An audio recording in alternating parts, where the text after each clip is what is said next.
Welcome po sa aking YouTube channel. Nandito na naman po si Grab Lady Driver.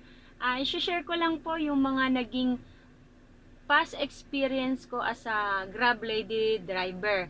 Kaya share ko lang yung mga naging experience ko as a Grab. Ang di ko makakalimutan na experience ko as a, sa pasahero, yung may pasahero ko na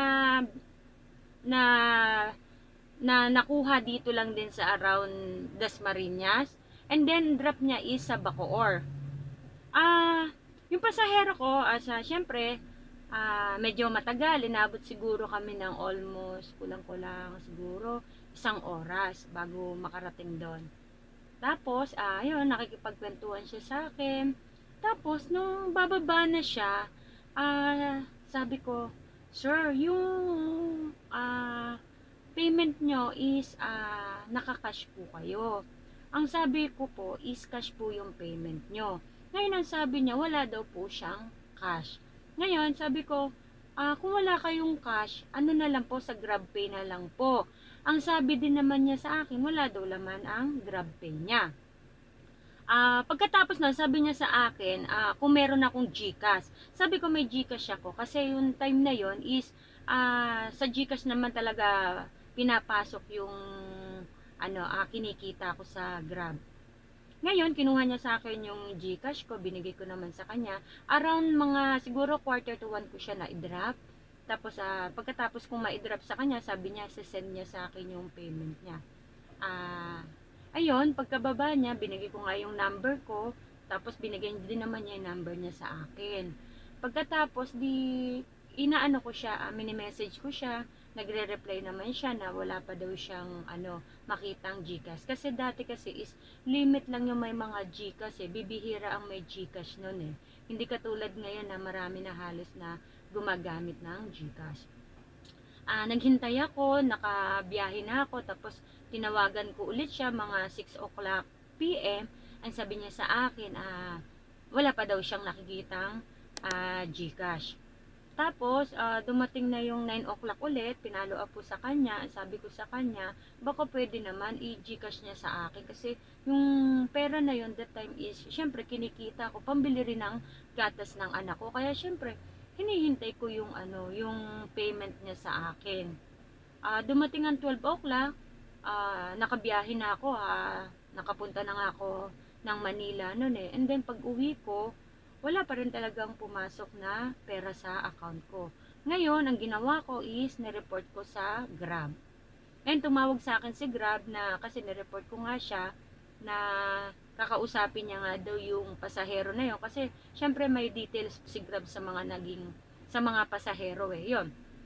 After siguro mga 3 days, binalik ni Grab sa akin yung payment na dapat na siya dapat ang nagbayad. Ngayon, hindi ko na alam kung paano yung agreement nila ni Grab noon. Basta ang ginawa sa akin ni Grab ay binalik niya sa akin yung bayad ng pasahero.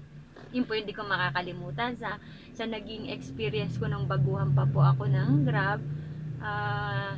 Kasi 4 years na rin po ako mahigit sa Grab. Kumbaga marami na rin po ako nagiging experience, bad experience, good experience, tsaka mga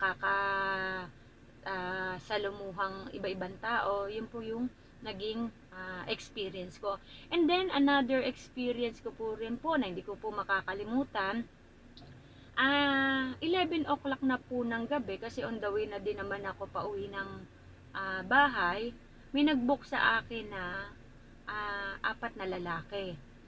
Ngayon kasi 11 o'clock na ng gabi kasi mostly kasi tumatagal ako ng hanggang 2 o'clock ng madaling araw lalo't nasa Maynila ako. Then pauwi na naman ako ng Cavite 11 o'clock. Naka-open lang din naman ako. Ngayon, pagpunta ko doon, kasi nung bago pa lang sila mag-book, tiningnan ko, ang drop nila is General Trias, which is 4 years ago, yung General Trias is madamo pa talaga dyan at wala pang masyadong tao.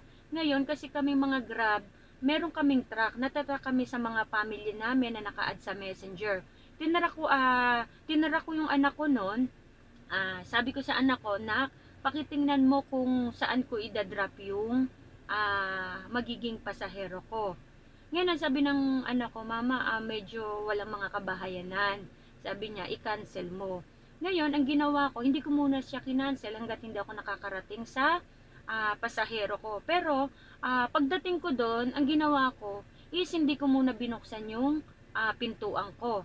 Ang binuksan ko lang naman is yung salamin. Nakalak pa rin ako. Apat sila puro lalaki, tapos may isang kasamang bakla.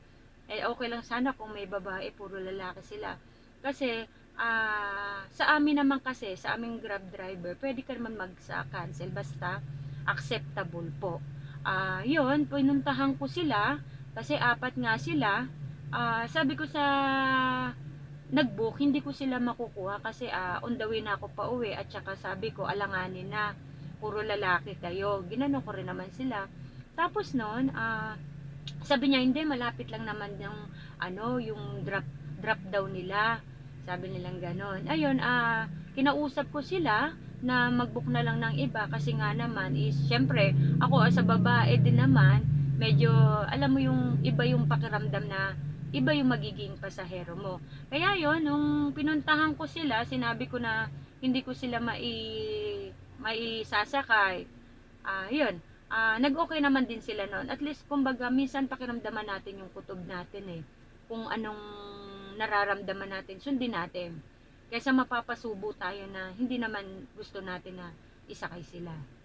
Ayun, sa medyo matagal ko na naging driver nga, yun lang po yung mga naging experience ko na hindi ko makakalimutan. 2023 na year natin, kaya sinishare ko po yung mga naging past kong experience as a Grab driver. Ayun po, thank you po sa mga nanonood at nagsusubscribe sa aking YouTube channel. Thank you po.